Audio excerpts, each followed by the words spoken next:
The Life of Mary Baker Eddy by Sibyl Wilbur. Chapter 10. The Discovery of the Principle of Christian Science. In the autumn of 1864, Mrs. Patterson rejoined her husband in Lynn. After some desultory practice in the offices of other dentists, he had established himself in an office of his own, and the results of his application to business had made it possible for him to send for his wife.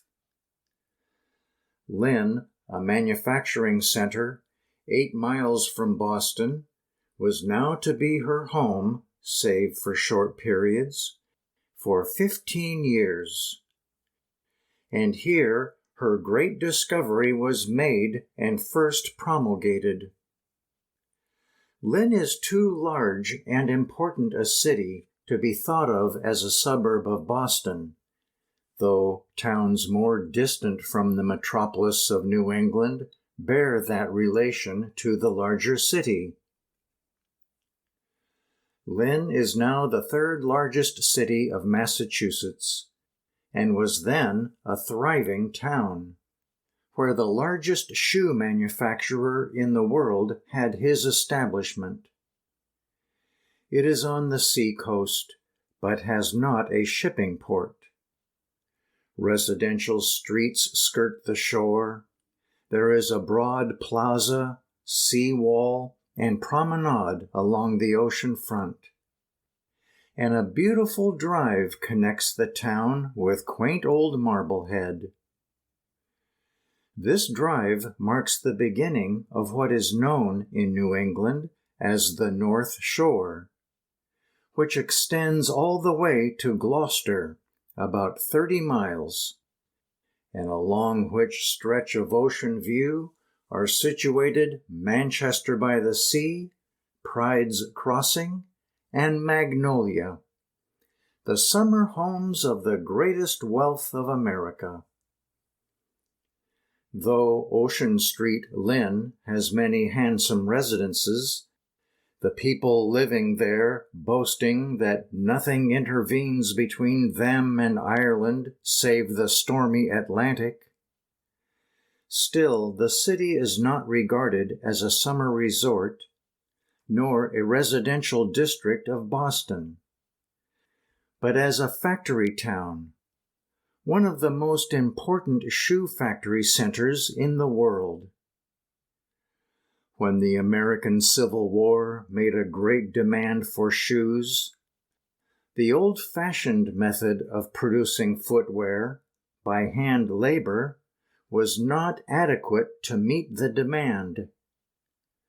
Men who held patents on machines for sewing sole leather found it lucrative to rent their machines, and many small factories sprang up at this time, not only in Lynn, but in other towns adjoining Boston, where land rent was cheaper than the city, and where labor could be attracted. Lynn easily led in this industry. Its situation was beautiful, the climate healthful, the accessibility to Boston with its many advantages easy. This industry very early attracted women workers as well as men, and whole families went into the shoe factories, for women and children could operate the machines and find employment in the many divisions of the labor which arose from the factory method. Thus, the character of a large proportion of the population of Lynn is indicated, and it will be readily grasped that this was an excellent starting point for a great religious work. Even as Jesus found a seed place among the fishermen of Galilee, and Paul among the tent-making Thessalonians. The thriving town attracted professional as well as businessmen. A dentist should find plenty to do, where so many of the population of both sexes earned good wages. Dr. Patterson, after frittering his time away here for months, had been to see his wife's family, and doubtless had been admonished by both Mark Baker and Mrs. Alexander Tilton. The latter, believing rigidly in the conventionalities as she did, thought it not proper that Dr. Patterson should keep up his meandering and his desultory occupations. His fitful, incoherent busying of himself with first one project and then another bore no relation to the continuity of existence, and compelled his wife to remain in suspended expectation, as guest of relatives and friends, awaiting his mood.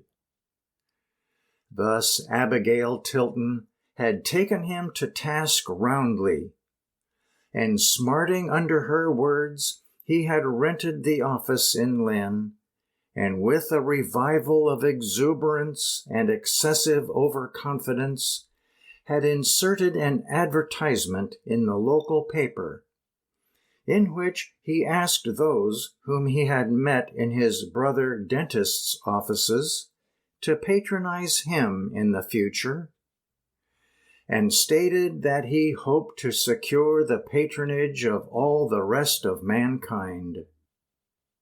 He gradually secured a respectable practice, for he was a good dentist, and might have succeeded very well had he been less idle, boisterous, and romantic. But he was a born rover, and coupled with his restlessness was a silly vanity in his powers of fascination over equally silly and romantic women. When Mrs. Patterson rejoined him after over 2 years of separation, it was for but a brief reunion of little more than a year's duration. It was her final effort, a serious and praiseworthy effort, to reconcile her husband to regular living and social obligations. She had no light task in holding to right conduct her handsome, wayward, uncouth husband, whose nature craved the flesh-pots, the gauds and baubles of sentimentalism, the specious glamour of notoriety, and over whom sweetness and light had but little sway. With a loyal devotion, Mrs. Patterson strove to fulfill her duty as a wife, never betraying what her gentler nature suffered in outraged pride, wounded sensibility, or humiliated aspiration. This man was her husband. She threw the cloak of love over his shortcomings, and sought to interest and lead him into the highest associations with which he could be affiliated. During the months which followed, as they were not householders, and she had no home duties, she occupied herself with writing. Many of her poems and prose articles appearing in the Lynn papers. She attended church and became acquainted with some of the excellent old families of the city, of which friendships some interesting associations continued throughout a long period of her life. Mrs. Patterson readily made friends whose attachment was strong. Her social success was easy, and she quickly gained a place of high regard among the most reserved. Her immediate conquest of strangers was through her indefinable charm, which among the ruggeder qualities of both men and women came like the gentle graciousness of a Southerner. Society in New England cities has been remarked for a certain brusqueness, a downrightness, which often ruffles the stranger. But though the New Englander is used to this sort of manner, he is not insensible to the gentler appeal, and invariably falls captive to the foreigner or Southerner, who more easily practices graciousness. Mrs. Patterson was gentle and engaging, her manner in meeting a stranger winning and convincing in its frank sincerity. Her substantial qualities of natural gifts and cultivation, however, held what she so readily gained. Entering into this larger life of Lynn after a long absence from any extended social intercourse, she at first felt the instinct to enjoy its natural pleasure. But she must have been forced soon to the discovery that she could not maintain a social life suitable to her breeding, for people who received her with every evidence of pleasure were but ill-disposed toward the flamboyant dentist whom they must sooner or later encounter. It would be remarked as a disappointing and amazing bit of social data that so gifted and attractive a woman should be married to a man so ordinary, if not vulgar.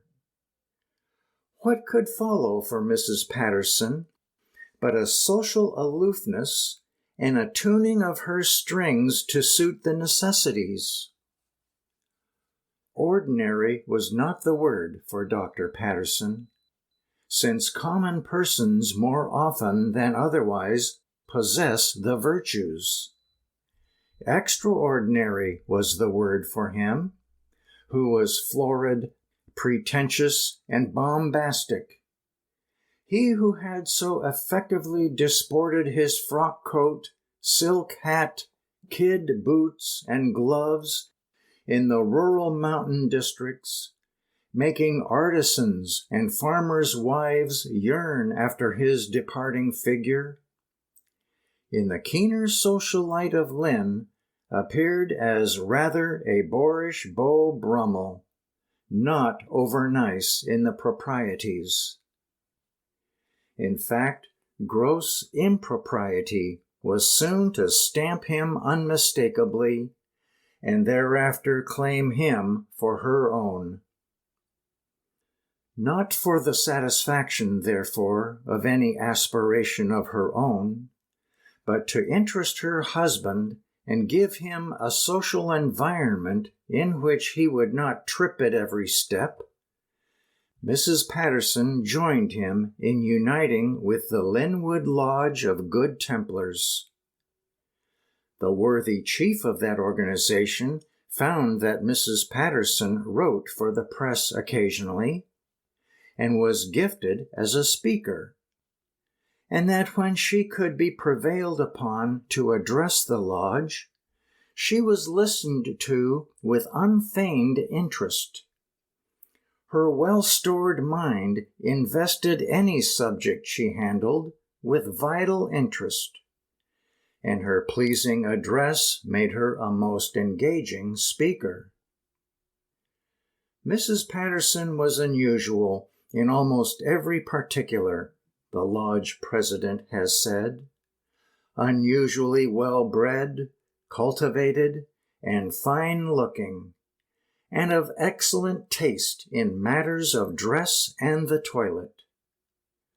Some people would comment unfavorably through a sense of inferiority, I firmly believe, and would call her affected, for she was unusually scrupulous in the observation of social form.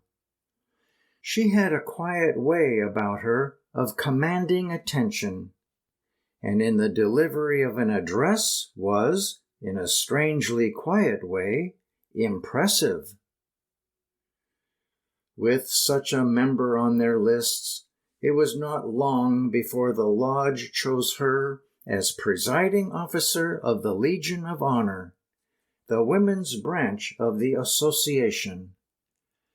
And members still living say she was in this capacity gracious and dignified, displaying a courteous charm with executive force.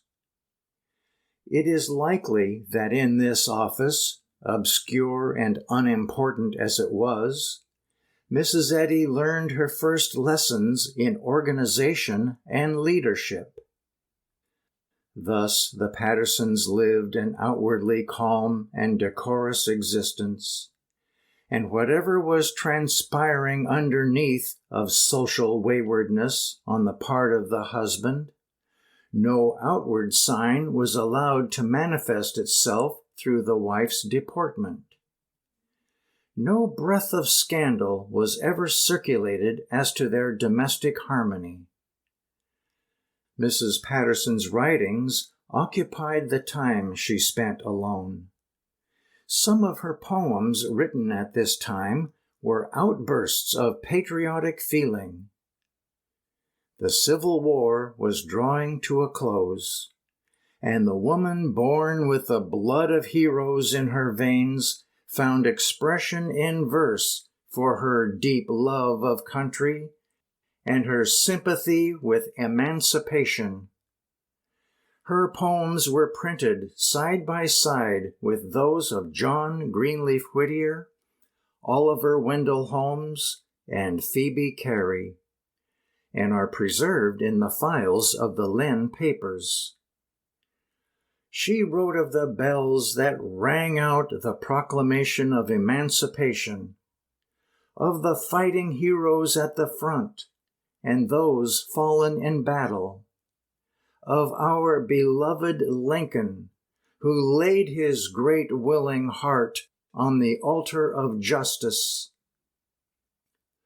Thus she showed an ardent interest at all times in the affairs of her country. While her verse would not take rank with either Whittier's or Holmes in poetic rhythm or diction, it expressed the fervor of her heart for the cause of freedom. In other instances, she revealed an exquisite sensibility to the beauty of nature. Her sublime faith in God is a constant and pervading influence in all her writing, whether verse or prose. Outwardly calm and decorous, Mrs. Patterson's interior life was far from tranquil. She had come to Lynn from a period of philosophic abstraction, and had come to fulfill her obligations as a wife, and this task, as has been shown, was by no means a light or simple one. But difficult, almost desperate as it was, and doomed to failure in the end, it was not the greatest or most important problem of her existence. In meeting the demands of such a task, she found the ordinary exercise of long-trained domestic and social faculties available. In writing verse and newsletters, she exercised developed mental powers. Her newsletters to the Lynn Reporter from Swampscott, the suburb in which she lived, were bright, gossipy communications in which she mentions affairs of the church, the schools, the construction of new and beautiful homes, with descriptions of the laying out of estates in agreeable schemes of landscape gardening. They indicate that she was a special writer of ability, who might have become, with very little training, an excellent journalist. They betray a vivacity, color, fancy, that gives a sense of a living, glowing, radiant personality to whom life is always a wonderful revelation. But underneath all assumption of gaiety and social charm, underneath the outward calm and sweetness of wifely devotion, there was a desolating war going on in the heart of this woman. It betrayed itself only occasionally and in half light to those who were most intimately associated with her, and was the occasion of the withdrawal of some half-proffered friendships. She spoke too much of religion, was the complaint of the shallow worldlings. No one of them comprehended, save one family of true friends, the depth of her struggle at this period. Something bigger, greater, more potentious, more far-reaching than domestic trials of a tragic character, than even the sense of the struggles of her country for honor and perpetuity. And to Mary Baker, these struggles were real affairs of her own living interest. Yet something more far-reaching than home or national life was making war titanic in the subjective regions of her soul. So far, the effort has been to portray Mary Baker's spiritual life side by side with the account of the incidents of her worldly experiences. She has been shown as a docile little girl, absorbed in books, a beautiful young woman marrying and leaving home, a bereaved widow in her parents' house, comforting the declining years of her mother, a heartbroken mother herself, a much-tried wife in a second marriage. But through all the various changes in her outward fortune, her spiritual life had been developing consistently. This life, awakened in the days of her loving communion with a devout mother, was strengthened in her conscientious struggles with a dominating Calvinistic father. It was stimulated by the uplifting companionship with her clergyman teacher. It was confirmed in the subsequent personal seeking for God in the cloistered suffering in the mountain home. Going out from that cloister, she met the first real obstacle to her faith in the weird doctrine of Phineas Quimby. How she strove to harmonize his strange theories with her faith. How she labored to evolve a philosophy from his incoherencies has been related. She had come to a crisis when her faith would no longer endure the association with ideas so incongruous. Her angel fought with the intruder, which, veiled in obscurities, could not be named or recognized. The battle was terrific, and it was prolonged. It had begun in 1862, and was still going on when the year 1866 dawned. The woman who was to promulgate a new understanding of Christianity, which would shake the world's thought to its center, was undergoing the anguish, alarm, and terror of a cataclysmic upheaval, which she concealed from all the world and bore alone. She has written of this period that the product of her own earlier thought and meditation had been vitiated with animal magnetism and human willpower, the nature of which she was as ignorant of as Eve of sin, before taught by the serpent. What serpent was to teach Mary Baker the nature of magnetism? That lesson was still far off.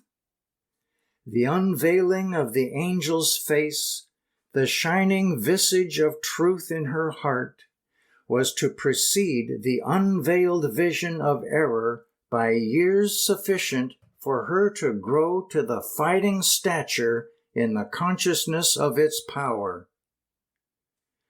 But now she was all but dominated by the power of the darker error she has named mesmerism or magnetism, and her mental state was worse than the disease which had formerly tortured her body.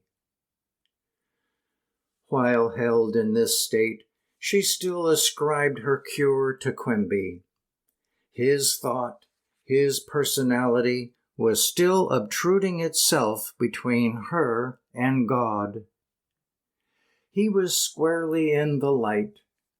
Her religious peace, her faith, her spiritual being were threatened. Her anguish was intolerable, and to no one could she turn for counsel to obtain relief. Out of this smothered torment, in which she sounded a deeper hell than Calvinists had ever imagined, she was lifted suddenly by a physical shock which set her free for her great discovery and revelation. This shock was caused by an accident which carried her to death's door, and from which she recovered in what seems a miraculous manner on the third day following. This accident has been called, with various shades of sentiment, the fall in Lynn. To many thousands, that fall, with its subsequent uplifting, has been the fall of their own torment, mental and physical, and the uplifting of their lives with Mary Baker Eddy's. The incident or event, as one may look upon it according to his own experience, was recorded in the Lynn Reporter of Saturday morning, February 3rd, 1866, as follows. Mrs. Patterson of Swampscott fell upon the ice near the corner of Market and Oxford Streets on Thursday evening, and was severely injured. She was taken up in an insensible condition, and carried into the residence of S.M. Boubier, Esquire, nearby, where she was kindly cared for during the night. Dr. Cushing, who was called, found her injuries to be internal and of a severe nature, inducing spasms and internal suffering. She was removed to her home in Swampscott yesterday afternoon, though in a very critical condition. When this fall occurred, Mrs. Patterson was returning to her home from some meeting of the Organization of Good Templars. A party of the lodge members was walking with her. She was in the full tide of that life which she had taken upon herself as a duty, but which lay so far apart from the path her conscience would have had her follow. In the midst of apparent light-hearted social gaiety, she slipped on the ice and was thrown violently. The party stood aghast, but soon lifted her and carried her into a house, where it was seen that she was seriously injured. Then certain of them volunteered to sit by her bedside during the night. When the physician arrived, he said little, but his face and manner conveyed more than his words. It was apparent to the watchers that he regarded her injuries as extremely grave, and they believed him to imply that the case might terminate fatally. But divine will had another fate in view for Mary Baker. 40 years after this event, Alvin M. Cushing, who was the physician, began to say that it was he and not God who cured Mrs. Patterson of her injuries after the fall. So high a claim, in dispute, is worthy of examination. Dr. Cushing states that he was called because he was the physician of the hour, was in the swim. He states that he administered a remedy which he calls the third decimal attenuation of arnica, which he diluted in a glass of water.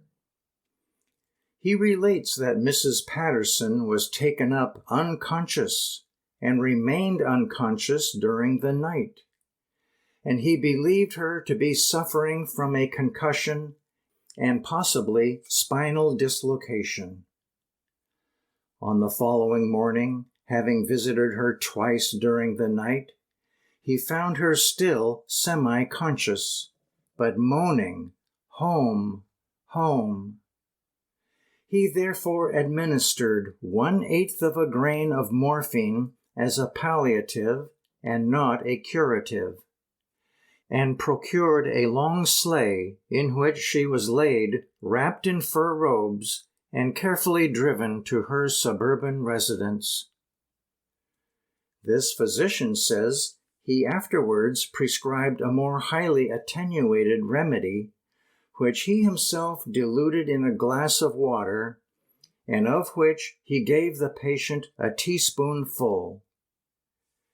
He does not know whether she took more of it or not, but when he called again, she was in a perfectly normal condition of health, and walked across the floor to show that she was cured. He does not remember being told anything at the time of a miraculous cure through the power of prayer. But he was, according to his own reminiscence, an unusually popular man at the time, and had 60 patients a day. He drove a dashing pair of trotters, and was much in evidence on the speedway when not in the consulting room. It is possible he was told of the manner of the cure, that he did congratulate his patient, and then forgot the incident. But one thing he did not forget, for he claims to have it in his memoranda, and that is the remedy he prescribed. He doubtless wrote it down in his tablets that the third decimal attenuation of arnica had marvelous curative properties for a concussion of the brain and spinal dislocation, with prolonged unconsciousness and spasmodic seizures as concurrent symptoms. Mrs. Eddy's account of this accident differs from the physician's, and she believes she knows what healed her, and how she was healed, and when it occurred. She was not responsible for the calling of the physician, and only took his medicine when she was roused into semi-consciousness to have it administered, of which she has no recollection. After the doctor's departure on Friday, however, she refused to take the medicine he had left, and as she has expressed it, lifted her heart to God. On the third day, which was Sunday, she sent those who were in her room away, and taking her Bible, opened it. Her eyes fell upon the account of the healing of the palsied man by Jesus. It was to me a revelation of truth, she has written. The lost chord of truth, healing as of old. I caught this consciously from the divine harmony. The miracles recorded in the Bible, which had before seemed to me supernatural, grew divinely natural and apprehensible.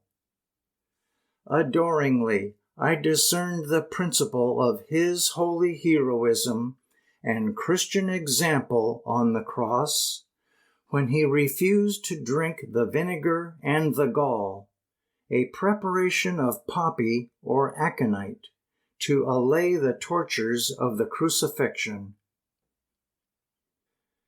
A spiritual experience so deep was granted her that she realized eternity in a moment, infinitude in limitation, life in the presence of death. She could not utter words of prayer. Her spirit realized. She knew God face to face. She touched and handled things unseen. In that moment, all pain evanesced into bliss. All discord in her physical body melted into harmony. All sorrow was translated into rapture. She recognized this state as her rightful condition as a child of God. Love invaded her.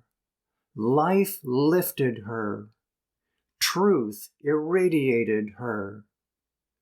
God said to her, "Daughter, arise."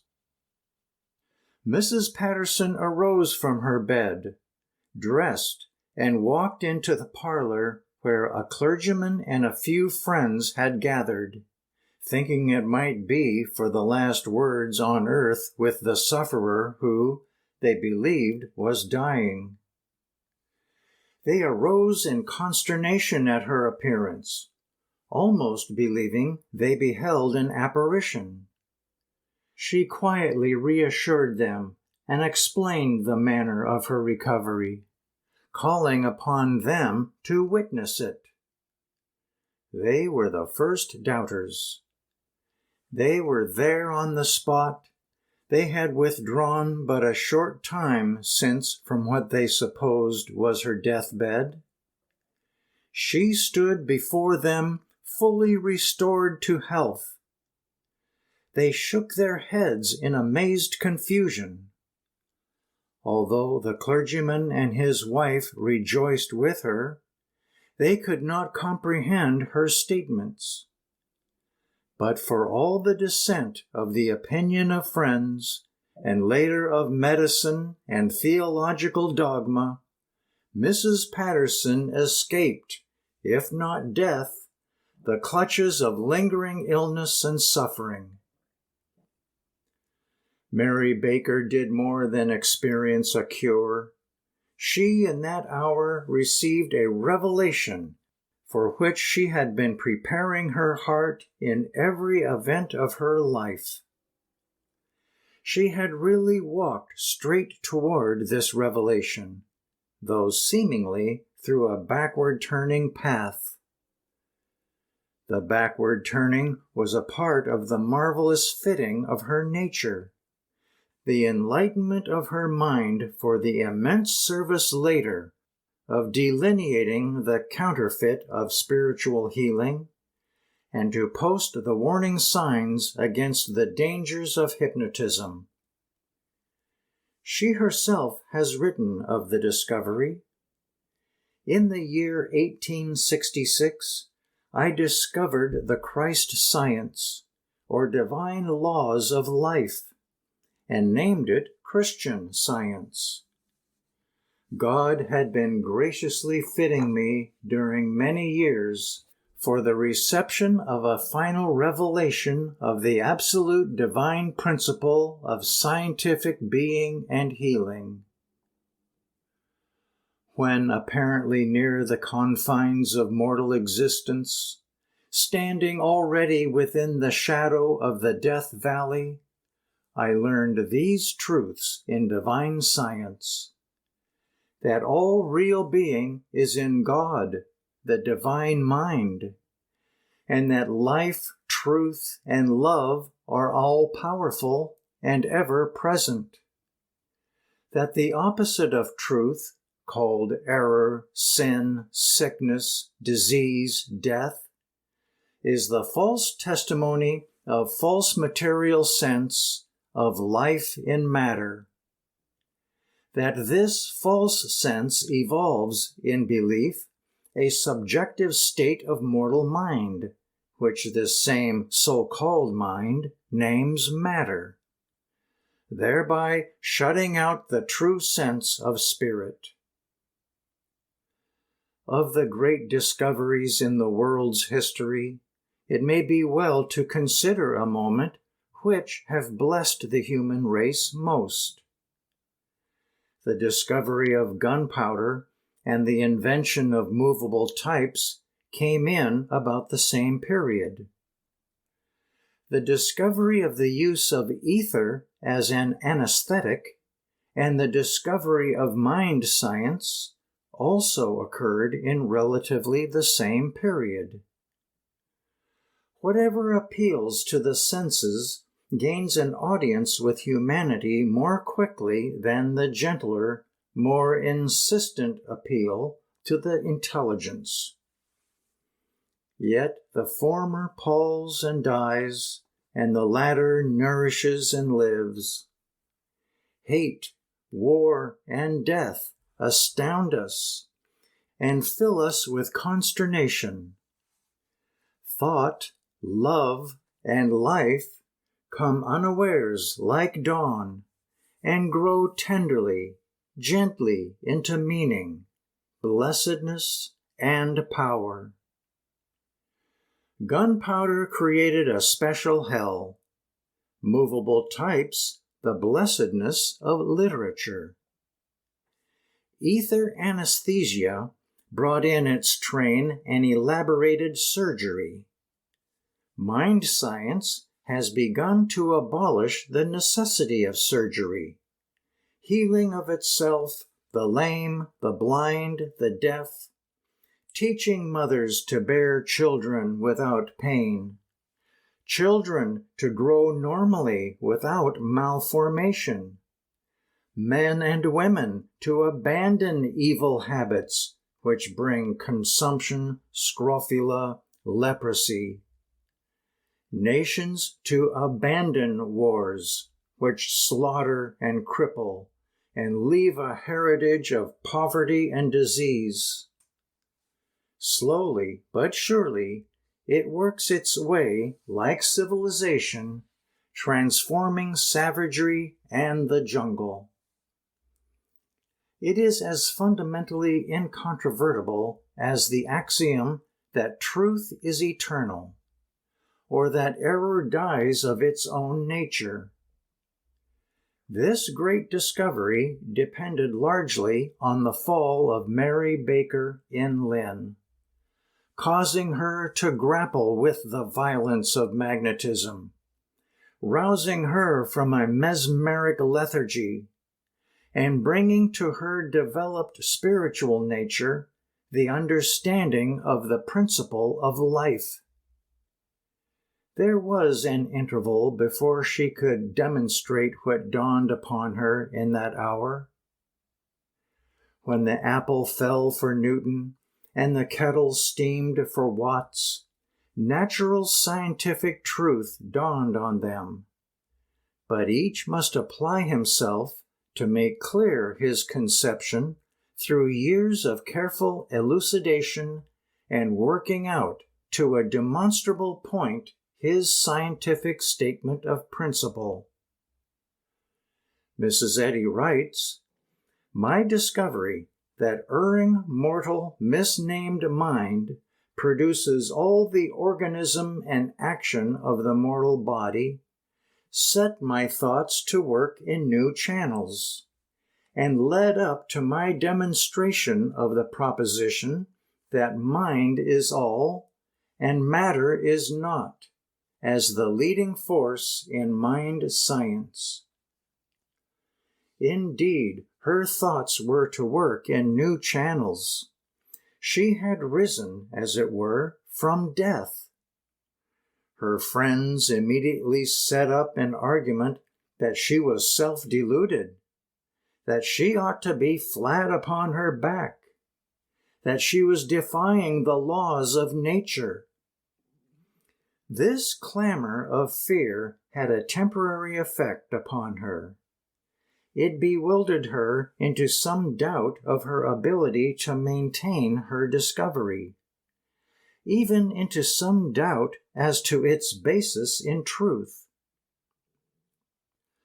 2 weeks after she had risen from her prostration, she wrote a letter which was a last backward glance to Quimby and Quimbyism, and yet a letter which sounded the small notes of the clarion.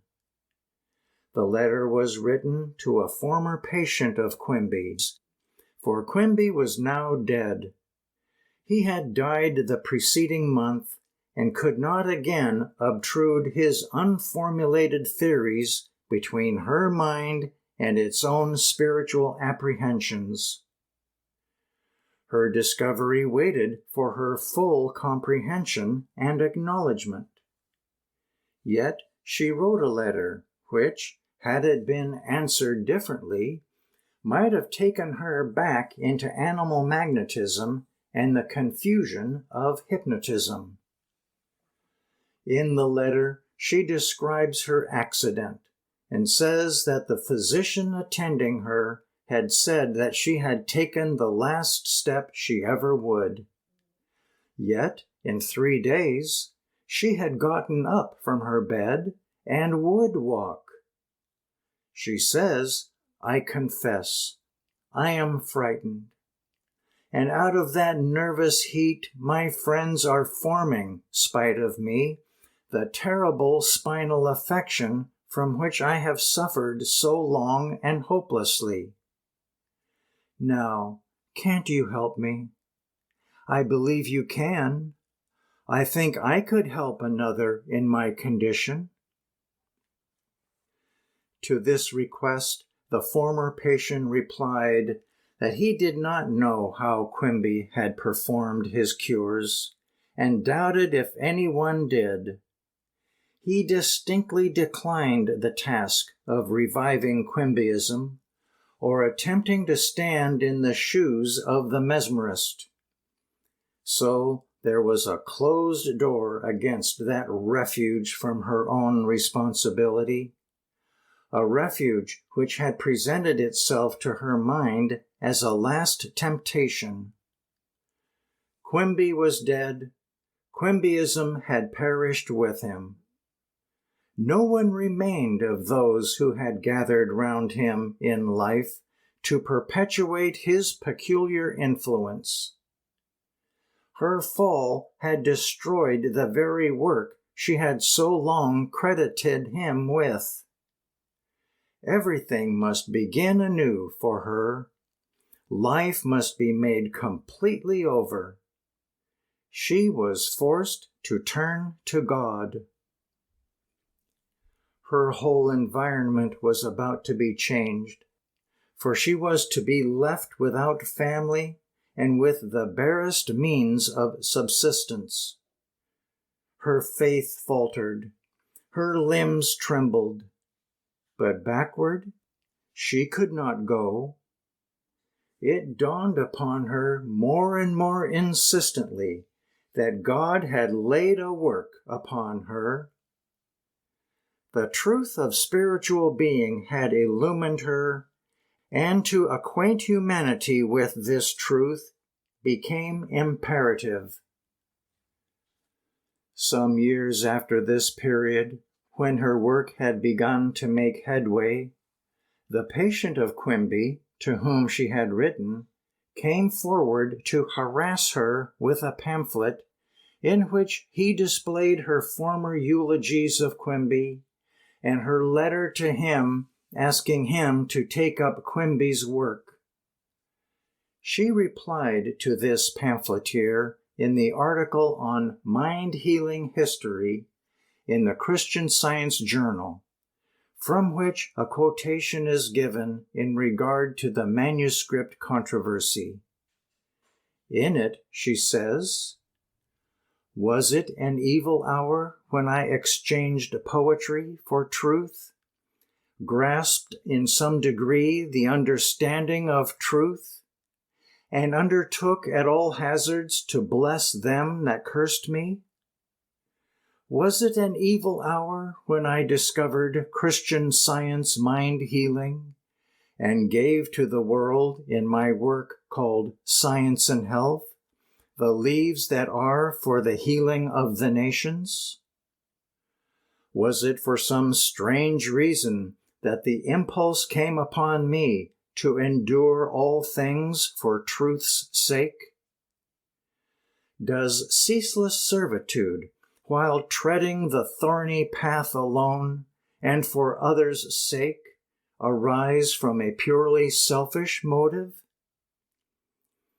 After the death of the so-called originator of mind healing, it required 10 years of nameless experience for me to reach the standpoint of my first edition of Science and Health. It was after the death of Mr. Quimby, and when I was apparently at the door of death, that I made the discovery of the principle of divine science. After that, it took 10 years of hard work before the first edition of Science and Health was published in 1875. Mary Baker very shortly began to walk the thorny path of which she writes, began the nameless experience with its incidents of painful humiliation, which she has never recounted or disclosed. She has covered this period with the brief statement that she retired for a time from the world to carry out the work which was before her. The first painful incident came quickly on the heels of the illness resulting from the fall. Shortly after her recovery, Mrs. Patterson's remarkable experience centered her attention fully upon the philosophy of religion. She determined that she would state the principle of health and life, and that she would devote her pen to that purpose. She would no longer write for money or fame, but abandon herself utterly to this great cause. Dr. Patterson's reaction to the resolution of his wife was characteristic. His response to her unworldliness was entirely worldly. He left Lynn mysteriously, deserting her, and not only did he leave her, but he did so shamefully. He eloped with the wife of a wealthy citizen who had employed his services professionally. Some time after, the partner of his adventure came to the house where Mrs. Patterson was living and asked to see her. Mrs. Patterson received the repentant woman kindly and listened to her story. The woman said she had presumed to come to beg forgiveness and sue her for a favor because Dr. Patterson had so often spoken of his wife's religiousness.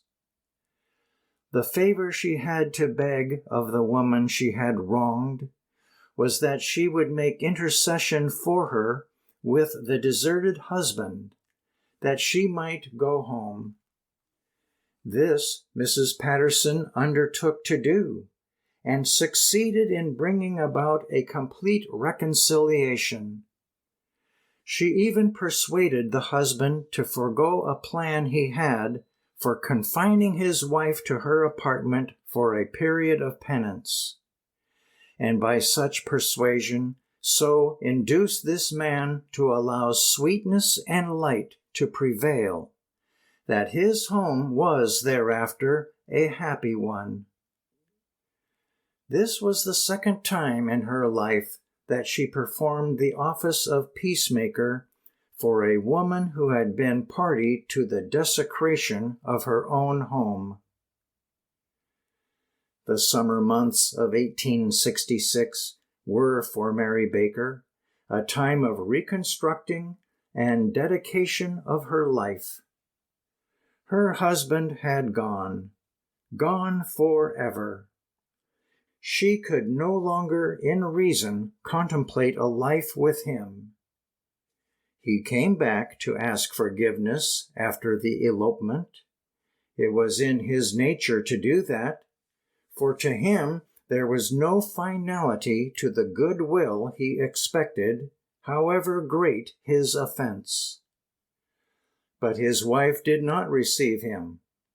"The same roof cannot shelter us," she said quietly. "You may come in, certainly, if you desire, but in that case I must go elsewhere." He stood, fumbling with his hat upon the doorstep, and then placed it upon his head. "Of what use would that be, Mary?" he faltered. "No, it is I who will go." Dr. Patterson thereafter roamed from town to town in New England, falling from the social standard of conduct on various occasions, and losing social caste by degrees, until he was forbidden houses which had at first received him, and losing his practice when well begun in different towns, he at last retired to live the life of a hermit in Saco, Maine.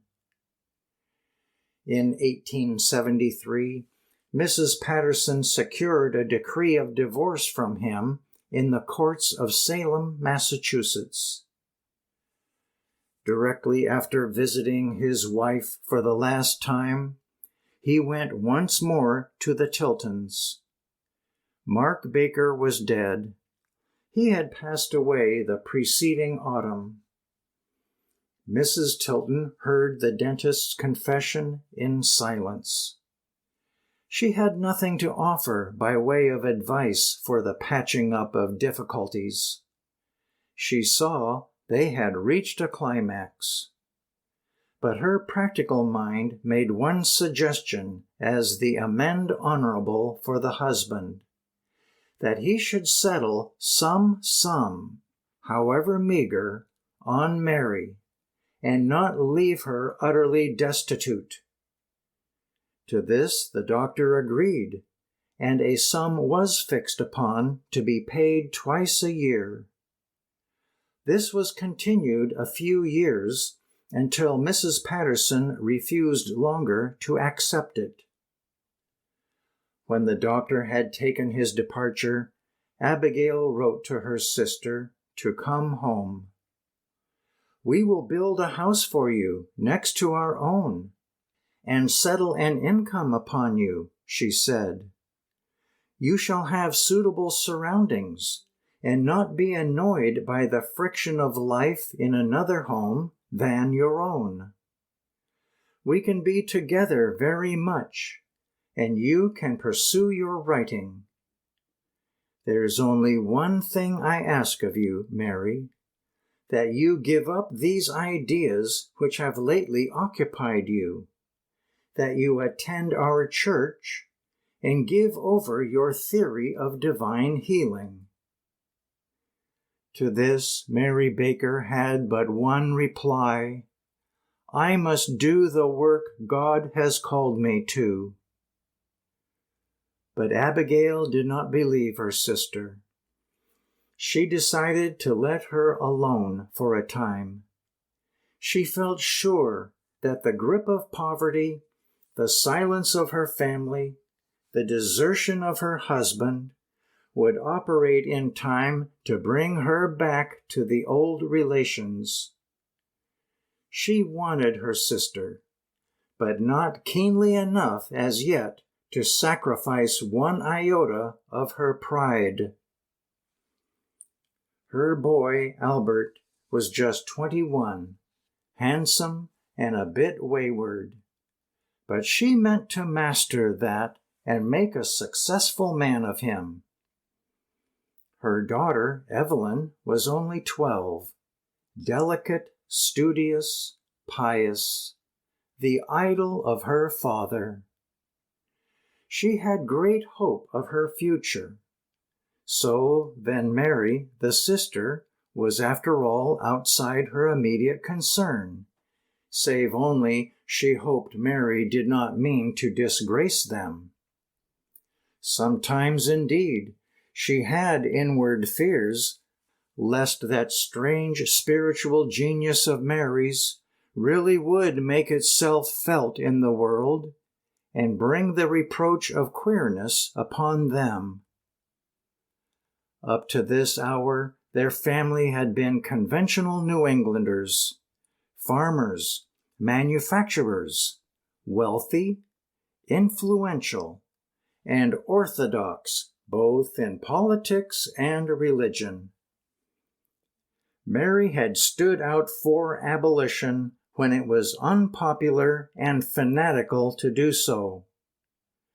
Her difference had made the townspeople talk years before. She had proclaimed curious religious ideas when she was last at home, ideas that had made the ladies of the sewing circle wonder and gossip. Perhaps, after all, it was as well that Mary should wear out her theories among strangers. Some day she would come back to them, and they would take care of her. So thought Abigail Tilton, reckoning and weighing the contents of the situation with a mind of worldly prudence. Poor Abigail! Husband and children were to be taken from her too. Strangers who thought mainly of her fortune were to flatter her in her declining years of dictation until dictation was no longer a joy, and pride, which had separated her from her beloved sister so long, kept her from imparting her last farewell to the one whom she truly loved deepest and best. So Mary Baker sat alone through these summer months.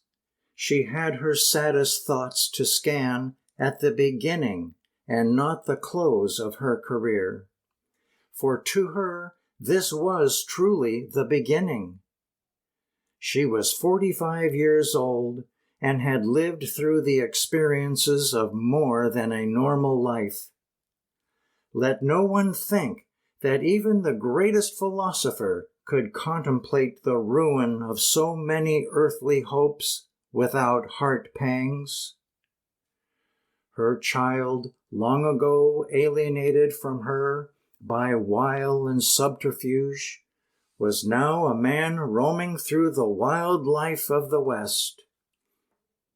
The husband who had promised so much had gone in disgrace to live out his aimless whims for many years and die alone in his hermit's hut. Her parents were both gone, and her sister was obdurately set against the deep faith of her heart. Without worldly resources, or even the social status of recognized widowhood, deserted by all who should have cherished her, might she not, with sanction, lay her head low to mourn?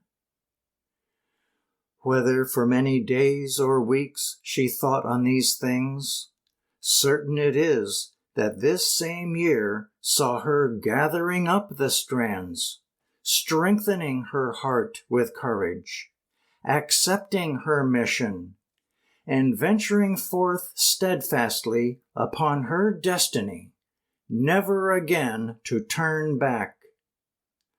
From this year, the story of Mary Baker's life deals with religion. She has given up family for voluntary poverty, society for the contemplation of a new faith.